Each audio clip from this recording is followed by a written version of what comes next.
What if the moment you finally got everything you ever wanted was also the moment you chose to give up your life? That's exactly what happened to Sinatra in the Paradise Season 2 finale.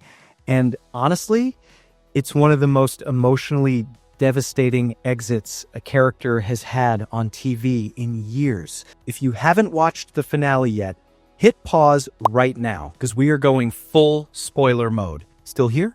Good. Let's break it down. For 2 seasons, Sinatra, played brilliantly by Julianne Nicholson, was the woman pulling every string behind the scenes. She funded the bunker.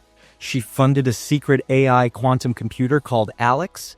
She made brutal decisions, hurt people, and justified all of it under one belief that she was saving humanity. Most of the time, she came across as the villain, cold, calculated, ruthless. But underneath all of that, she was a grieving mother who never got over losing her son Dylan. That grief was the engine behind everything she did. So what finally pushed her over the edge in the finale? 2 things happened almost back to back, and together they completely shifted who Sinatra was as a person. First, the bunker began melting down.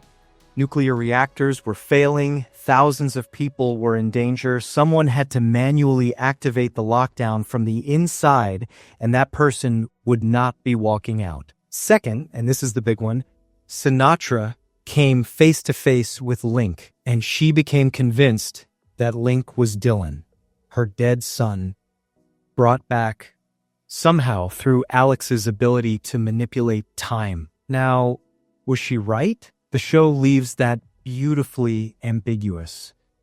But Sinatra believed it with every fiber of her being, and that belief changed everything. Here's what makes her death so powerful. She wasn't desperate. She wasn't panicking. She was calm. Because in her mind, the mission was done. Her son was alive. The world had a chance. And she had already handed the baton to Xavier Collins, telling him that he, User X, was the one destined to activate Alex and save the world. She told Xavier, essentially, I already believe you've done it. That's the time twist logic at play. Alex had shown her a future where Xavier succeeds. So dying in the present didn't feel like losing. It felt like completing her purpose. She went down with the ship she built. Not out of guilt, not out of defeat, but out of total conviction. The show's writers have opened up about this, and it makes the scene hit even harder. Killing Sinatra wasn't always the plan, but as the season developed, it became the only ending that made sense for her character. She had done terrible things. A redemption arc that let her walk away clean would have felt hollow. Instead, she earned her peace the hardest way possible. And Julianne Nicholson herself said, the key to playing the scene was understanding that Sinatra knew. She didn't need the audience to believe the time travel. She believed it. And that was enough. Now, is Sinatra really gone forever? The show's creator has strongly hinted she could return, whether through flashbacks or through whatever time-bending tricks Alex still has up its sleeve.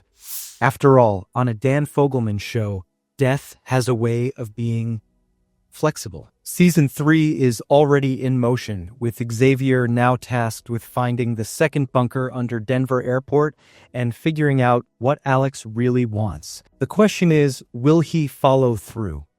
And was Sinatra a visionary or just a brilliant woman who wanted her son back so badly that she built a mythology around it? That's the genius of Paradise. You get to decide. Drop your thoughts in the comments. Do you think Link is really Dylan? And was Sinatra a hero or a villain in the end? I'll see you in the next one.